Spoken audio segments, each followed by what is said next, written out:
Hello guys, आप सभी का फिर से स्वागत है। हम लोग इंग्लिश ग्रामर का डिस्कशन कर रहे हैं।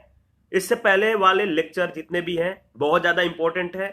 आप शुरू से बने रहिए क्योंकि बेसिक से हम लोग स्टार्ट कर रहे हैं। अगर जो लोग शुरू से हमारे साथ बने हुए हैं उनको पता है कि हम लोग क्या डिस्कस कर रहे हैं। तो देखिए, हम लोग नंबर के दृष्टिकोण से जो है नाउन के दो भेद होते हैं, सिंगुलर और प्लुरल, वही हम लोग डिस्कस कर रहे हैं। 62 पॉइंट जो है डिस्कस कर चुके हैं। तो यहीं से स्टार्ट करते हैं, फिर से इसको रिपीट कर लेते हैं। ये बहुत ज़्यादा इंपॉर्टेंट है क्योंकि अगर आपको ये पूरी तरह से व्यवस्थित ढंग से पता नहीं होगा तो आप एग्जाम में हर क्वेश्चन को जो है गलत कर पाएंगे। अगर उसमें ग्रामर पूछा जाता है, इंग्लिश ग्रामर पूछा जाता है तो चलिए स्टार्ट करते हैं, शुरू से बने रहिए। 62 नंबर में हम लोगों ने डिस्कस किया था कि यदि अंक के साथ कोई मानव आए तो मानव अंक के अनुसार सिंगुलर और प्लुरल दोनों होगा। अगर मानव जो है एक है तो सिंगुलर और सिंगुलर क्रिया लेगा, अगर एक से अधिक है तो प्लुरल और प्लुरल क्रिया लेगा। एग्जाम्पल के माध्यम से हम लोगों ने यहाँ पे जो है इसको क्लियर किया था। Over 1,000 tourist from all over world come to visit the national park every day. कहाँ पे जो है एरर है, तो यहाँ पे टूरिस्ट की जगह पे टूरिस्ट होना चाहिए, एस लगेगा तो राइट हो जाएगा। 63 नंबर जो है पॉइंट देख लेते हैं। यदि अंक के साथ वस्तु आए तो वह भी अंक के अनुसार सिंगुलर और प्लुरल दोनों रह सकेगा और जैसा रहेगा वैसा क्रिया लेगा। यानी कोई वस्तु सिंगुलर है तो सिंगुलर क्रिया, अगर प्लुरल है तो प्लुरल क्रिया लेगा। कैसे? एग्जाम्पल के माध्यम से आप समझ सकते हैं। On reaching the lake the leader dead 2 elephant from his herd were missing. यहां पे जो आपका एरर है कहां पे है बताइए, किस पोर्शन में एरर है? देखिए, इससे पहले हम लोगों ने डिस्कस किया था कि यदि अंक के साथ कोई मानव आए तो सिंगुलर और प्लुरल दोनों रह सकेगा। सिंगुलर रहेगा तो सिंगुलर क्रिया, प्लुरल रहेगा तो प्लुरल क्रिया लेगा। वही जो वस्तु है अगर अंक के साथ आता है तो सेम वही कंडीशन है कि सिंगुलर रहेगा तो सिंगुलर क्रिया, प्लुरल रहेगा तो प्लुरल क्रिया लेगा। यहां पे जो आपका एरर है वो है एलिफेंट के जगह पे, यानी एलिफेंट्स होना चाहिए था जो कि गलत है। तो यहाँ पे एस होगा तो राइट हो जाएगा। यानी आपका सेकेंड पार्ट में एरर है क्योंकि वस्तु जो है एक से अधिक है। यहाँ पे प्लुरल की बात की जा रही है तो यहाँ पे आपका जो होगा प्लुरल के साथ प्लुरल क्रिया दिया जाएगा। ये देखिए, यहाँ पे एलिफेंट्स होगा तभी यहाँ पे प्लुरल क्रिया होगा, वेयर। 64 नंबर है। यदि अंक के साथ कोई मापक आए तो मापक जो है सिंगुलर और प्लुरल दोनों रह सकेगा, परंतु क्रिया केवल सिंगुलर रहेगा। याद रखिएगा, यदि अंक के साथ मापक आए तो मापक सिंगुलर और प्लुरल दोनों रह सकेगा, लेकिन क्रिया सिर्फ क्या होगा? सिंगुलर रहेगा। एग्जाम्पल के माध्यम से आप समझ सकते हैं। यह क्वेश्चन जो है पूछा हुआ है, पूछा जा चुका है एक एग्जाम में। क्वेश्चन था ही walk 5 miles which are really a great distance for a man like him who is not only old but ill also। तो यहां पे कहां पे एरर है आप बताइए। देखिए, आपका जो एरर है वो बताना है कि किस पोर्शन में है। विच जो आर है यहां पे इज होना चाहिए। क्यों? क्योंकि बात किया जा रहा है कि क्रिया क्या होगा? सिर्फ सिंगुलर रहेगा। मापक जो होगा सिंगुलर, मतलब कि अंक के साथ जो मापक है वो सिंगुलर और प्लुरल दोनों रह सकेगा, लेकिन क्रिया सिर्फ जो है सिंगुलर दिया जाएगा। तो विच इज रियली होना चाहिए। 65 नंबर है। यदि अंक के बाद मापक आए और मापक के बाद उसका नाम जिसे मापा जा रहा है, ध्यान से सुनिएगा। यदि अंक के बाद मापक आए और माप के बाद उसका नाम जिसे मापा जा रहा है तो मापक सिंगुलर बना रहने के लिए जो है बाध्य है। यानी अंक के बाद मापक और माप के बाद उसका नाम जिसे मापा जा रहा है, तो मापक सिंगुलर जो है बने रहने के लिए बाध्य है। परंतु जिसे मापा जा रहा है वह सिंगुलर और प्लूरल दोनों रह सकेगा, और जैसा रहेगा वैसा क्रिया लेगा। यानी सिंगुलर रहेगा तो सिंगुलर क्रिया, प्लूरल रहेगा तो प्लूरल क्रिया लेगा।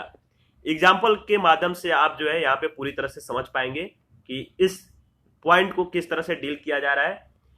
Often parents of 5 years old child are seen playing and anxious for their child's higher education। इसमें आपको बताना है कि कहां पे एरर है। देखिए यहां पे जो आपका एरर है, यहां पे ईयर्स नहीं होगा, ईयर होगा, याद रखिएगा। क्यों? देखिए यहां पे अंक के बाद मापक आया, ठीक है, अंक के बाद मापक आया, ध्यान से सुनिएगा, अंक के बाद मापक, मापक के बाद उसका नाम जिसे मापा जा रहा है, ठीक है, अंक, अंक के बाद मापक, और मापक के बाद जो है उसका नाम जिसे मापा जा रहा है। तो क्या होगा, यह सिंगुलर बनने रहने के लिए बाध्य है, परंतु जिसे मापा जा रहा है, ठीक है, मापक और मापना दोनों अलग चीज है। तो जिसे मापा जा रहा है वह जो है सिंगुलर और प्लूरल दोनों हो सकेगा, जैसा रहेगा, यानी सिंगुलर रहेगा तो सिंगुलर क्रिया, अगर प्लूरल रहेगा तो प्लूरल क्रिया लेगा।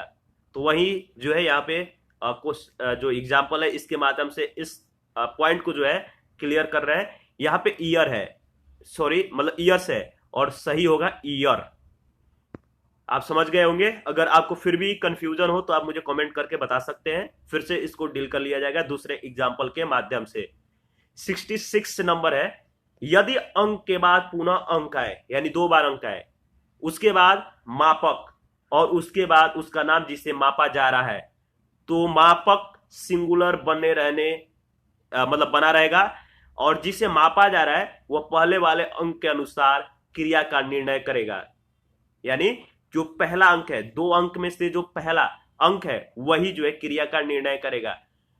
ध्यान से सुनिए, यहां पे एग्जाम्पल के माध्यम से पहले आपको जो है यहां इस क्वेश्चन को डील कर लेते हैं। यह क्वेश्चन जो है पूछा हुआ है, प्रीवियस ईयर क्वेश्चन है। अ 5 member committee were of their view that the parent service condition of the employees of the company are quite good। देखिए यह पॉइंट कह रहा है कि यदि अंक के बाद पुनः अंक आए और उसके बाद मापक आए, उसके बाद उसका नाम जिसे मापा जा रहा है, ठीक है, तो मापक जो है जिसे मतलब कि जो मापा जा रहा है, तो मापक सिंगुलर बना रहेगा, परंतु जिसे मापा जा रहा है, यहां पे मापक सिंगुलर बना रहेगा, लेकिन जिससे मापा जा रहा है वह सिंगुलर और प्लूरल मतलब कि जो है दोनों रह सकेगा, और क्रिया का जो निर्णय होगा वो पहले वाले अंक के अनुसार होगा। तो यहां पे देखिए जो एरर है, वेयर नहीं होना चाहिए, यानी वाज होगा। ये 5 मेंबर यानी 2 अंक के बाद 2 मतलब कि अंक के बाद फिर अंक है, तो इसके अनुसार हम डिस्कस करेंगे इसकी क्रिया को। यही जो है इस अंक में मतलब इस पॉइंट में जो है इसको डील किया गया है। नेक्स्ट पॉइंट है 67। अगर फिट का प्रयोग हम लोग कहां करेंगे, अगर फिट का प्रयोग फिट आपको किसी भी एरर में दिखे, यानी आपको कॉमन एरर पूछा जा रहा है, अगर फिट का प्रयोग किया गया है, वहां पे फिट वर्ड आपको दिख रहा है, तो इसका सिर्फ कहां पे प्रयोग करेंगे, लंबाई, गहराई और स्लोपिंग को मापने के लिए। तो फिट का प्रयोग लंबाई, गहराई, स्लोपिंग मापने के लिए होता है। एग्जाम्पल है, the length of the brick is 1 feet and to length of the wall is 50 feet। वही जो फुट है, फुट वर्ड है, अगर आपको किसी कॉमन एरर में दिख जाए तो इसका प्रयोग सिर्फ ऊंचाई मापने के लिए किया जाता है। इसमें ना तो एस लगाया जाता है और ना फुट को जो है फीट में बदला जाता है। एग्जाम्पल के माध्यम से आप समझ सकते हैं, the page is 1 foot height and the pole is 10 feet height.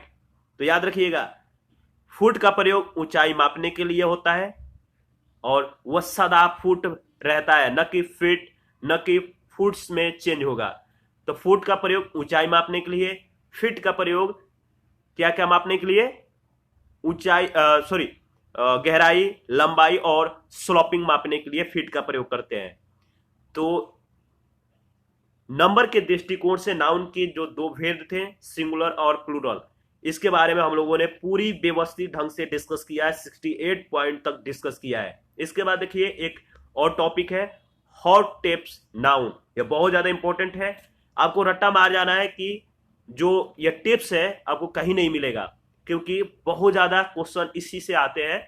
यहाँ पे बहुत ज्यादा आप गलती भी करते हैं। जैसे आप देख लीजिए, अगर पहला पॉइंट कह रहा है कि अगर ओ क्लॉक का प्रयोग करना हो तो कब करेंगे, तो ओ क्लॉक का प्रयोग पक्के समय के साथ होता है। जैसे 4 o'clock, 8 o'clock, 2 o'clock, यानी समय एग्जैक्ट अगर पता हो, यानी 8 बज गया है, 2 बज गया है, 3 बज गया है, तो ओ क्लॉक का प्रयोग करेंगे। तो वही कह रहे हैं, ओ क्लॉक का प्रयोग पक्के समय के साथ होता है। बाकी अगर जो भी एरर में अगर ओ क्लॉक आपको दिखे, अगर इधर उधर आपको थोड़ा सा भी कंफ्यूजन हो तो आप समझ जाइए एरर है। तो आपको रट्टा मार जाना है, ओ क्लॉक का प्रयोग पक्के समय के साथ होगा। वही दूसरा पॉइंट है, जो देखिए कजिन है, आप बोलचाल में कजिन ब्रदर, कजिन सिस्टर का प्रयोग करते हैं, तो वह गलत है ग्रामर के अनुसार। कजन के मतलब ही होता है जो है आपका चचेरा भाई या बहन, मतलब जो भी है चचेरा ही होता है।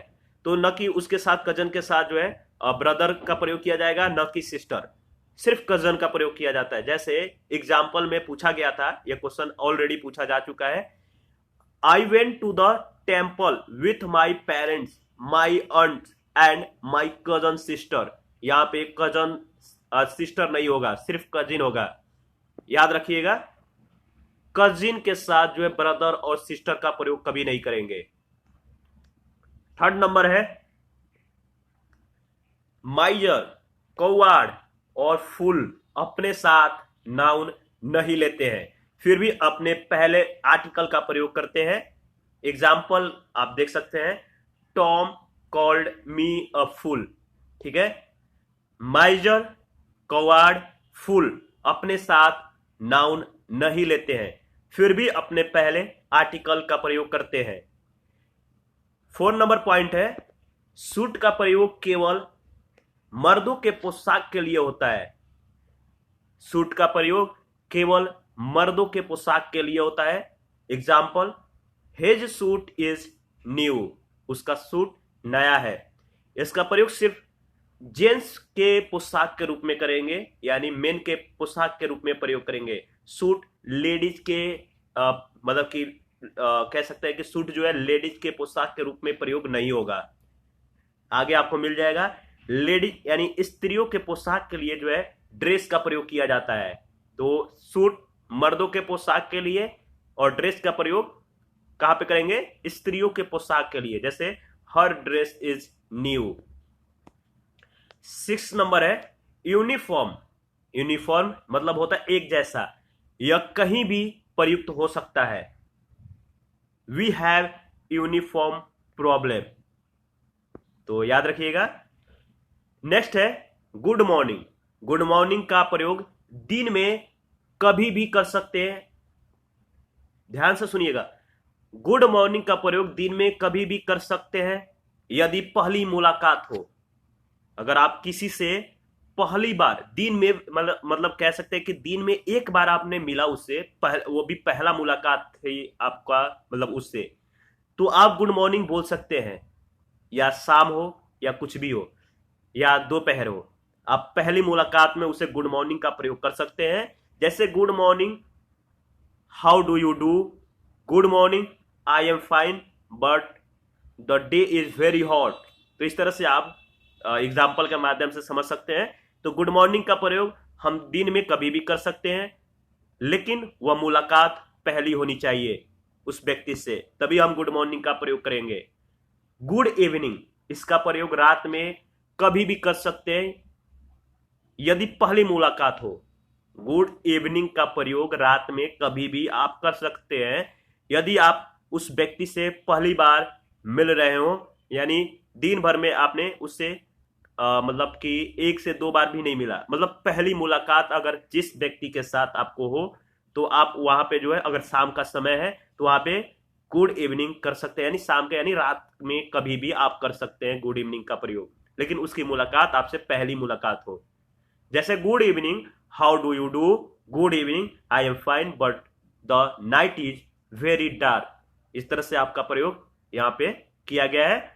तो गुड मॉर्निंग का प्रयोग आप दिन में यानी सुबह में कभी भी कर सकते हैं, बट आपकी मुलाकात जो है उस व्यक्ति से पहली मुलाकात हो।